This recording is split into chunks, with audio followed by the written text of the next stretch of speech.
what's up? Today we have a pretty cool video. It's been requested by some of you to make a video about how I sanitize my gently used makeup. Now, as a lot of you know, in the recent months, I have been obsessed with the app Depop, and if you follow me on there, you might have seen that I have done a lot of purchases of pre-owned makeup. I think it's a really great way to save money and get the products that you want. A lot of the products that I got were barely even used, one of them not even touched, but although it is said that they are sanitized before sent to me, I like to just, for my own peace of mind, sanitize them myself. So I thought that I would pass on some information to you guys as to how I sanitize different types of makeup. That's eyeshadows, lipsticks, things like that. And yeah, so if you guys are interested, then just keep watching.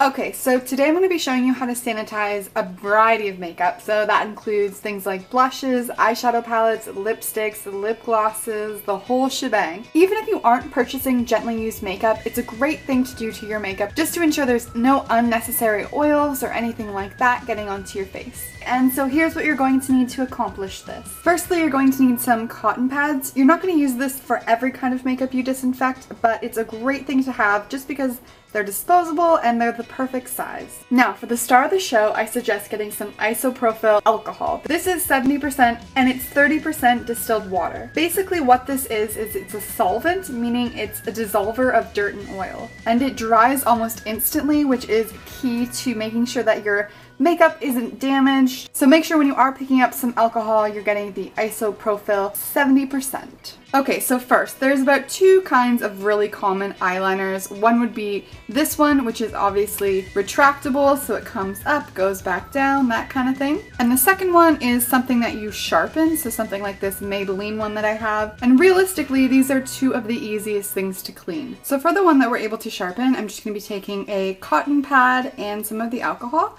and just going like this. Then I'm going to be taking the sharpener that we're going to be using, and I'm just going to make sure that I clean it off prior to using it, obviously because the whole concept of this is to make sure that everything is clean.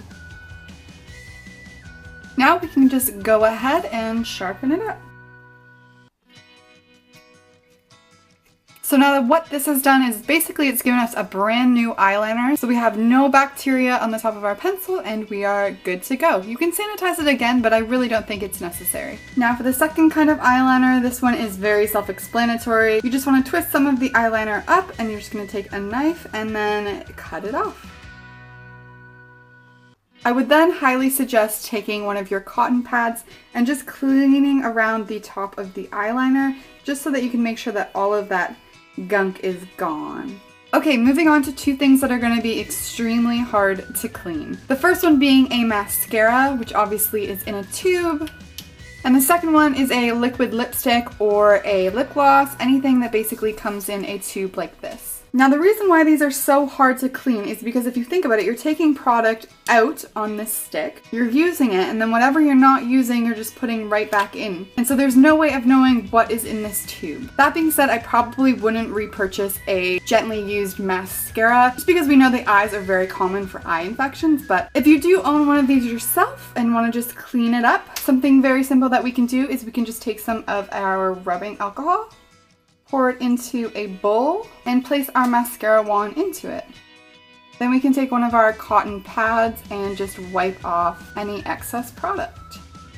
And that's basically as good as this is going to get because obviously we're unable to clean the product that is in there. But hey, better than nothing. Now this is a very iffy thing to purchase as well, but I did actually purchase this one gently used. I believe it was only actually used once. And I have done what I can to make sure that it is clean, but I will just go over with you what I did as soon as I got this. So basically the first thing that I did was I just opened her right up and I took the wand out as it is. So I didn't try to wipe off any excess product, I just took it out as it was. Now I'm going to take a clean cotton pad and I'm just going to wipe off basically all of the product that is on the wand. And then I'm just going to take some of the alcohol and again pour it right into the bowl. And once we have all of the product off of the applicator, we're just going to put that inside of the bowl and make sure that we clean that up. I'm also going to take a cotton pad, dip it into the alcohol, and just make sure that I get at the top of the applicator as well. Now I'm also going to take a cotton pad and just kind of wipe off all the excess that is on the top of the bottle because obviously when you first get a product like this that isn't going to be yours. Once that is all done, I'm just going to leave these two to dry. You don't want to put this back in there while there's still alcohol in it, so I'm going to leave them to dry before putting them back together. Okay, for lipstick, you can do this one of two ways. You can take it and dip it into the alcohol and let it dry, or you can take it, dip it into the alcohol, and then wipe it off with a cotton pad. Now, if you are buying something that is gently used, I would suggest you wipe it off with a cotton pad just so that you're getting rid of any product that may have anything on it. But if it's just yours or something of that nature, then you could just dip it into the alcohol like so. Make sure that you're submerging the entire product. And then like we did with the liquid lipstick, we're just going to leave that to dry. Okay, so now we're moving on to blush. Now, obviously we can't dip this into water because that just wouldn't work. So that's where our cotton pads are going to come in handy. I'm going to take our alcohol and just make sure that the pad has a bunch on it. And once that's done, I'm just going to take the pad and blot it onto the product. Now you can see that the blush is getting wet, so to speak. Don't worry, it's not going to ruin the product, it's just cleaning it, which is what we want. You can see it did take a bit of the product off, but very minimal. We're going to set this aside to dry, and I will show you that once it's completely dried, it works perfectly, it has no weird spots on it, it dries completely, so I will show you guys that at the end so that you don't have to be worried. And now for the last product. This is an eyeshadow palette. You guys know that I am obsessed with this palette. Now you can do this with Q-tips. I guess it kind of depends on how big your palette is. So I'm just going to take the pad and basically the same way we did with the blush, I'm just going to pat each powder. And make sure if you're going to a dark shade, you're not going to a really light shade after that. So just in case any of the product transfers. Okay, and now we are just going to leave this to dry. Okay, and so here is the blush. As you can see, it has dried perfectly. So yeah, don't worry, using it on your powders, it works good, I promise.